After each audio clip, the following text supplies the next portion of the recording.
ஆன்மீக ஒளி யூடியூப் சேனலுக்கு அனைவரையும் வரவேற்கிறோம். ஏன் எனக்கு மட்டும் இவ்வளவு கஷ்டம் என்று எண்ணுபவர்களுக்கு பழனிமலை முருகன் ஆறுதல் கூறுகிறார். இதோ, அன்பு மகனே, மகளே, உன் விழியோரத்தில் திரண்டிருக்கும் கண்ணீர் துளியை நான் பார்க்காமல் இருப்பேனா? உலகத்தில் எத்தனையோ பேர் நிம்மதியாக இருக்கும்போது எனக்கு மட்டும் ஏன் இத்தனை சோதனைகள்? நான் என்ன பாவம் செய்தேன் என்று நீ என்னை பார்த்து கேட்கும் ஒவ்வொரு சொல்லும் என் வேலவனின் செவிகளில் விழுந்து கொண்டேதான் இருக்கிறது. முதலில் ஒன்று தெரிந்து கொள். ஒளியின் அடிப்படாத கல் சிலையாவதில்லை. நெருப்பில் வேகாத தங்கம் ஆபரணமாவதில்லை. நீ தனியாள் அல்ல. நீ படும் கஷ்டங்கள் உன்னை அழிப்பதற்காக அல்ல, உன்னை செதுக்குவதற்காக. கடல் அலைகள் ஓய்ந்த பிறகுதான் முத்து குளிக்க முடியும் என்று காத்திருந்தால் ஒருபோதும் உன்னால் கரையேற முடியாது. அலைகளுக்கு நடுவே நீந்த பழகுவதே வாழ்க்கை.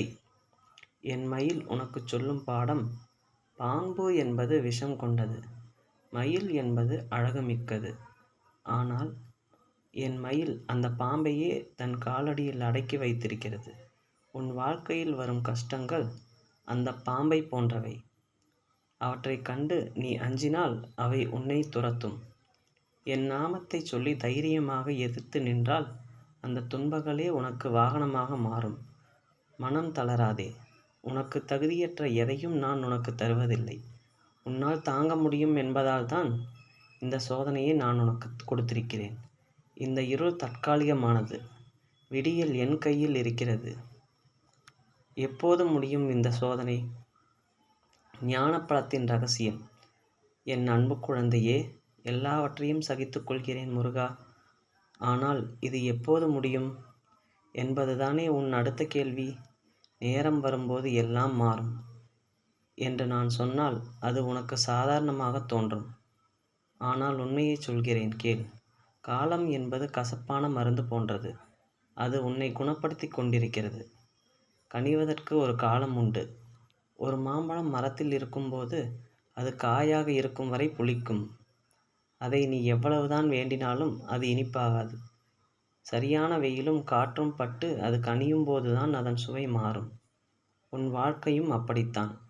இப்போது நீ அனுபவிக்கும் புளிப்பு போன்ற கஷ்டங்கள் உன்னை ஒரு இனிப்பான கனியாக மாற்றுவதற்கான செயல்முறை.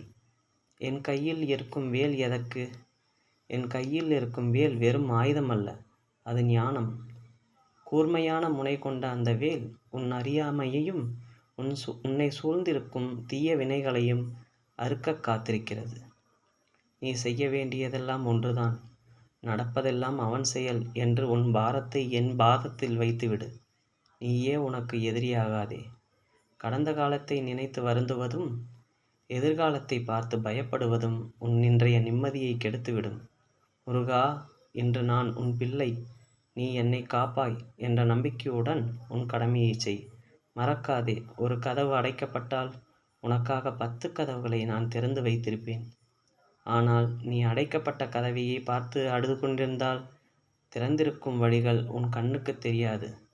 கண்ணீரை துடைத்துவிட்டு நிமிர்ந்து பார். என் அன்பு குழந்தையே, நான் எவ்வளவோ கும்பிட்டேன். முருகா, நீ ஏன் என் குரலை கேட்கவில்லை? நான் செய்த பூசைகளும் நேர்த்திக்கடன்களும் வீண்தானா என்று நீ கேட்பது எனக்கு புரிகிறது. உன் ஒவ்வொரு பிரார்த்தனையும் ஒவ்வொரு கண்ணீர் துளியும் என் கணக்கில் இருக்கிறது. ஆனால் சில நேரங்களில் நான் மௌனமாக இருப்பதற்கு ஆழமான காரணங்கள் உண்டு. மருத்துவர் கொடுக்கும் கசப்பு மருந்து ஒரு குழந்தைக்கு காய்ச்சல் வரும்போது அது இனிப்பு மிட்டாய் கேட்கிறது. ஆனால் தாய் கசப்பான மருந்தை கொடுக்கிறாள். குழந்தை அழுகிறது.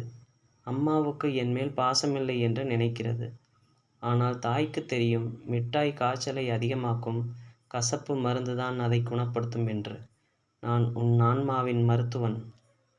உன் தற்காலிக ஆசைகளை விட உன் நிரந்தர நன்மையே எனக்கு முக்கியம். என் மௌனம் ஒரு தயாரிப்பு. நீ கேட்பது ஒரு சிறிய செடி. ஆனால் நான் உனக்கு தர நினைப்பது ஒரு பெரிய ஆலமரம். சிறிய செடிக்கு கொஞ்சம் தண்ணீர் போதும். பெரிய ஆலமரத்திற்கு ஆழமான வேர்கள் தேவை. அந்த வேர்களை பலப்படுத்துவதற்குத்தான் இந்த காலதாமதம். நான் மௌனமாக இருக்கும்போது உன் பொறுமையையும் நம்பிக்கையும் நான் சோதிக்கிறேன். அவை பலப்பட்டால் நான் தரும் வெற்றியை கையாளும் தகுதி உனக்கு வரும். நம்பிக்கை கொள். இல்லை என்று நான் சொன்னால் அதைவிடச் சிறந்தது ஒன்று உனக்காக காத்திருக்கிறது என்று அர்த்தம். பொறு என்று நான் சொன்னால் நான் ஒரு பெரிய அதிசயத்தை செய்ய காத்திருக்கிறேன் என்று அர்த்தம். என் அன்பு குழந்தையே, சோதனைகள் வரும்போது நிலைகுலைந்து போவது மனித இயல்புதான். ஆனால் அந்த சோதனைகளை நீ பார்க்கும் விதத்தில்தான் உன்னுடைய வெற்றியே ஒளிந்திருக்கிறது. பயத்தை எதிர்கொள். நான் சூரபத்மனை அழித்தது போது அவன் பல உருவங்கள் எடுத்து என்னை அச்சுறுத்தினான். ஆனால் நான் பயப்படவில்லை. அவன் எடுத்த அத்தனை உருவங்களையும் என் ஞானவேல் சிதறடித்தது. உன் வாழ்க்கையில் வரும் கஷ்டங்களும் அப்படிப்பட்ட உருமாறும் மரக்கர்கள்தான். ஒரு நாள் அது பணக்கஷ்டமாக வரும், மறுநாள் மனக்கஷ்டமாக வரும். ஆனால் என் பின்னால் முருகன் இருக்கிறான் என்ற ஒற்றை நம்பிக்கையை வேலாக பிடித்து நில். அந்த அரக்கர்கள் தானாக மறைவார்கள். உள்ளத்தையே கோயிலாக்கு. நீ பழனிக்கும் திருச்செந்தூருக்கும் என்னை தேடி ஓடி வருகிறாய். அது மகிழ்ச்சிதான். ஆனால் உன் கஷ்டங்களின் நடுவே நீ என்னை உன் மனதுக்குள் நினைக்கும் போதுதான் நான் உனக்கு மிக அருகில் வருகிறேன். முருகா, இது உன் சுமை என்று சொல்லிவிட்டு உன் வேலையை நீ செய். பாரத்தை நீ சுமந்தால் அது உன்னை அழுத்தும். அதை என்னிடம் கொடுத்தால் அது ஒரு தூசியாக மாறும். சிறு முயற்சி போதும். கடலில் விழுந்தவன் கை கால்களை அசைத்தால்தான் கரை சேர முடியும். கடவுளே காப்பாற்று என்று சொல்லிவிட்டு சும்மா இருந்தால் முடியாது. நீ ஒரு அடி எடுத்து வை, நான் உன்னை நோக்கி 10 அடி எடுத்து வைப்பேன். உன் முயற்சியில் என் அருள் துணையாக இருக்கும். மனமே கேள். பாறையில் மோதிச் சிதறும் நீர் வீணாவதில்லை. அது அருவியாக மாறி அழகு தருகிறது. அதேபோல் சிதறும் உன் கண்ணீர் உன்னை தூய்மைப்படுத்தி புது மனிதனாக மாற்றுகிறது. என் அன்பு குழந்தையே, நாம் இந்த உரையாடலின் இறுதிக்கு வந்துவிட்டோம். ஆனால் இது முடிவல்ல. உன்னுடைய புதிய மற்றும் நிம்மதியான வாழ்க்கையின் ஆரம்பம். இதுவரை நீ பட்ட கஷ்டங்கள் அனைத்தும் ஒரு பழைய கனவைப் போல மறையப் போகின்றன. வினைகள் தீரும் காலம் கந்தன் வரும்போதே கஷ்டங்கள் தீரும் என்பது வெறும் பழமொழி அல்ல, அது சத்திய வார்த்தை. உன் முன்வினைகள், உன் பாவங்கள் அனைத்தும் என் வேலின் கூர்மையால் சிதறிக்கப்படவின்றன. இனி உன் வாழ்வில் மங்களம் பொங்கும். நீ இழந்த சந்தோஷம், நிம்மதி, செல்வம் அனைத்தும் உன்னை தேடி வரும். ஆனால் அவை முன்பை விட 2 மடங்காகும். நான் உன் நிழல். நீ தனியாக இல்லை என்பதை ஆழமாக புரிந்துகொள்.